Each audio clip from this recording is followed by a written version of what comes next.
Dr. Yaur Umid Bhatt. I have scored 178 in the recent FMG July exam.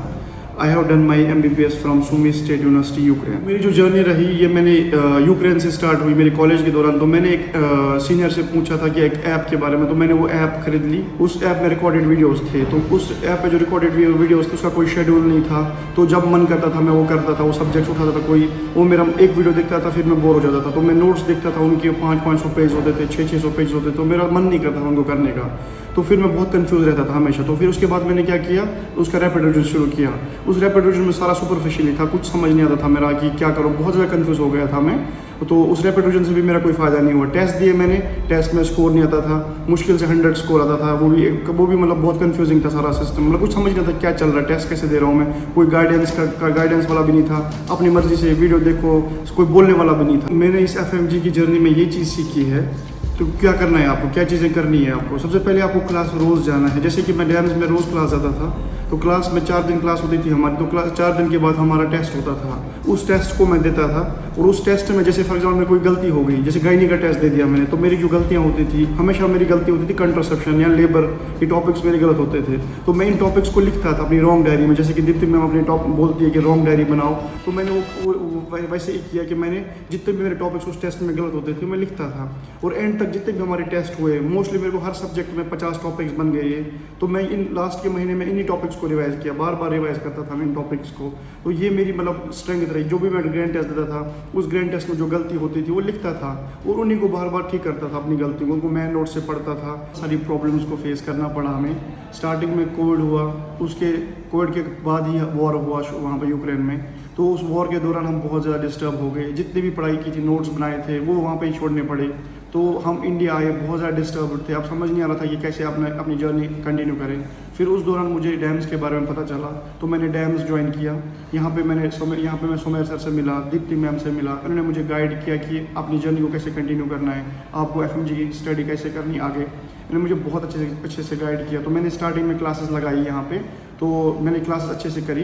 तो फिर क्या हुआ, बीच में हमें वापस जाना पड़ा यूक्रेन। तो वहाँ के एग्ज़ाम के लिए हमें वापस जाना पड़ा। तो मैंने वहाँ पे भी कंटिन्यू करी। तो वहाँ पे लाइट नहीं होती थी, तो क्लासेस नहीं लगा पाते थे। तो हम क्या करता था, मैं कैफ़े में जाके क्लास लगाता था और इन टीचरों को मैसेज करता था। डिफरेंस मुझे पता चली वहाँ पे कि मतलब जैसे आप दूसरे ऐप लेते हो, रिकॉर्डेड लेते हो, तो आप टीचरों के साथ बहुत ज़्यादा इंटरेक्शन नहीं कर पाते हो। यहाँ पे ऑनलाइन आप लाइव क्लास होती थी, तो ई-मेडिको कोर्स पे लाइव क्लास होती थी। तो ई-मेडिको कोर्स के दौरान आप टीचरों से बात कर सकते हो, उनके पर्सनल डिटेल्स होते हैं वहाँ पे, आप उनसे व्हाट्सएप कर सकते हो, उनसे पर्सनली बात कर सकते हो।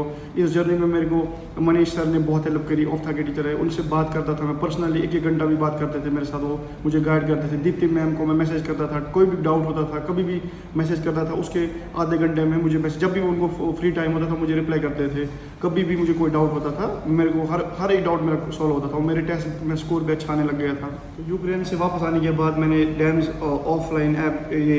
का ऑफलाइन सेंटर ज्वाइन किया। वहाँ पे मैं क्लास लगाता था, 3 दिन क्लास होती थी या 4 दिन क्लास होती थी।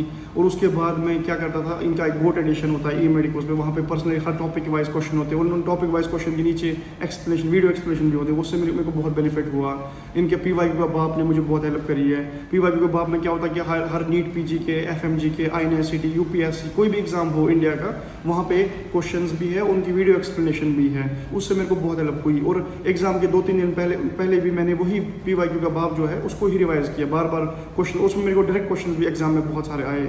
और जो जिनका गोट एडिशन का जो क्वेश्चन बैंक है वो सबसे अच्छा है, मतलब उसमें वीडियो एक्सप्लेनेशन के साथ जो टीचर एक्सप्लेन करते हैं, 4 ऑप्शन एक्सप्लेन करते हैं, वो मेरे को बहुत बेनिफिट हुआ उस चीज़ का। स्टार्टिंग में क्या कराते हैं, मेन नोट्स कराते हैं। मेन नोट्स में ऐसा कोई टॉपिक मेरे को रहा नहीं, सारे टॉपिक्स मेरे को अच्छे से समझ आ गए, कंसेप्ट क्लियर हो गए सारे। और उसके एंड में लास्ट में मुझे अब समझ नहीं आ रहा था कि मतलब अब इतने बड़े नोट्स है तो इनको कैसे रिवाइज करूँ। तो उसके बाद उन्होंने DFX कराया मेरे को। DFX में मुझे बहुत बेनिफिट हुआ उसमें, क्योंकि उसमें सारे PYT मेरे कवर हो गए, PYQs भी कवर हो गए। उसके एंड पे PYQs होते हैं। और जब DFX खत्म हुआ उसके बाद CBT, और अगर मेरा CBT का स्कोर आप देखोगे तो मेरा जो CBT का स्कोर वो 174 आया था और मेन एग्जाम में मेरे को 178 आया। जो CBT होता है वो एग्जैक्टली बोलूँगा, मोस्टली वो सेम क्वेश्चंस भी होते हैं वहाँ पर। उसमें जो CBT में क्वेश्चंस देते हैं वो भी एग्जाम में कुछ क्वेश्चंस आ जाते हैं, डायरेक्ट क्वेश्चन आते हैं। और एग्जाम पैटर्न जो CBT का होता है वो एग्जैक्ट सेम होता है। और DFX ने बहुत हेल्प करी मेरे को। तो सबसे अच्छी चीज़ मैंने क्या करी, तो मैंने जब नोट्स देखता था अपने नोट्स और फ्रेंड्स के नोट्स, तो उसमें मेरे को ये डिफरेंस, अपने जो नोट्स है डैम्स के नोट बहुत क्रिस्प और कंसाइज लगे मेरे को, और मेरे को बहुत कम टाइम लगता था रिवाइज करने में। जब क्लास लगाता था, सुबह क्लास लगाता था, शाम को मुझे मैक्सिमम 1 घंटा लगता था उसको रिवाइज करने में। तो वो मेरे को बहुत बेनिफिट हुआ।